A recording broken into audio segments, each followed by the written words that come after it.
Our campus offers a diverse academic program and draws students and faculty from around the world. But in 1960, when Saint John citizens campaigned to establish a university, the focus was very much about providing local education. Saint John was easily the province's largest city, but when the law school moved from Saint John to Fredericton in 1959, it underscored the fact that a degree could not be earned locally. Led by school principal and city councilor Ernest Whitebone, a growing number of community leaders joined the movement to bring university education to the port city. They lobbied government, they kept the issue in the media, and they pressed UNB to support not just extension classes, but a full second campus in Saint John. UNB President Dr. Colin B. Mackay, while sympathetic, was unconvinced about the priority of a Saint John University. In 1961, the much-anticipated Royal Commission on Higher Education made its report.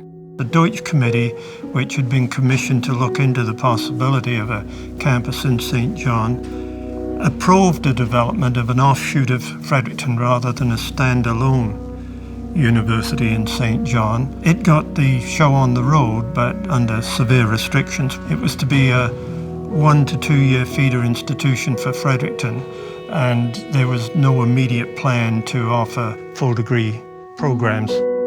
President Mackay and the Senate approved of this compromise, and in May of 1964 appointed G. Forbes Elliott to head up the Saint John campus of UNB.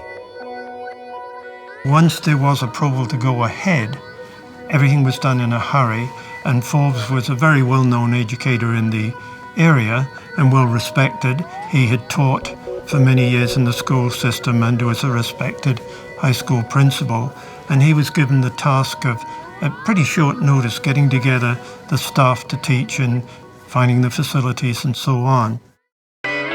Tuesday, September 22nd, 1964 marked the first official day of classes. 97 students, 24 women and 73 men formed the first enrollment. 3/4 of this class registered for arts, 1/4 enrolled in sciences. The campus was first housed in various uptown buildings. Pride of place went to Beaverbrook House and its renowned horse barn, which became a lab. The second floor of the Western Tire Store on Union Street was home to the library. Classes and labs were also held at the old Provincial Building on Canterbury Street, various uptown high schools, and church halls. Over the next few years, the university fell into the routine of campus life. A student representative council was put in place. Students organized new groups such as drama and chorale. And in 1967, the SRC scored the amazing coup of engaging Simon and Garfunkel to play at their winter carnival. Simon and Garfunkel arrived. They were performing in the Saint John Armories. We had 2,500 or more seats in the armories. They put on a fabulous performance, but it wasn't uneventful. Some balloons started popping in the middle of the performance. They walked off the stage. After some cajoling, we were able to get them to go back on stage, and afterwards they joined us for a beer, so it was really quite an amazing evening. This event, and several others like it, transformed the university into a true university.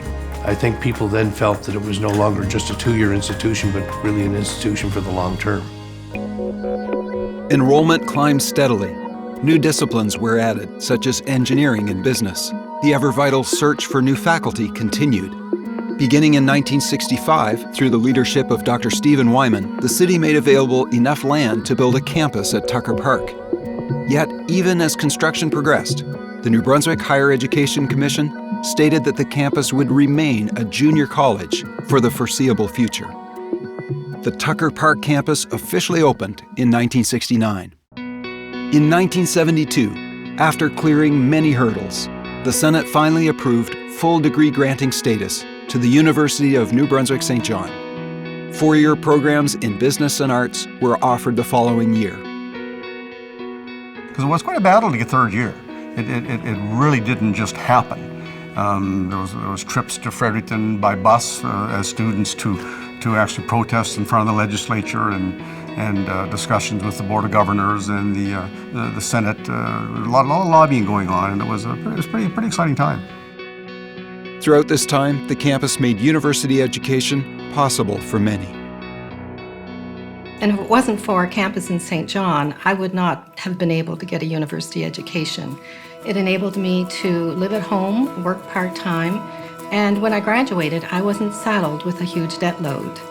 And also, I guess the other thing is that there was a really strong sense of community, which made my years at UNBSJ really some of the best of my life. In 1974, 10 years after UNBSJ first opened its doors, 34 students completed all of their degree requirements on the Saint John campus and graduated. For half a century, the University of New Brunswick Saint John has offered students from the port city and around the world the chance to learn, grow, and develop an academic life. 50 years ago, UNBSJ opened its doors to its first students, and these pioneers would help establish a tradition of educating students in Saint John for building a better New Brunswick.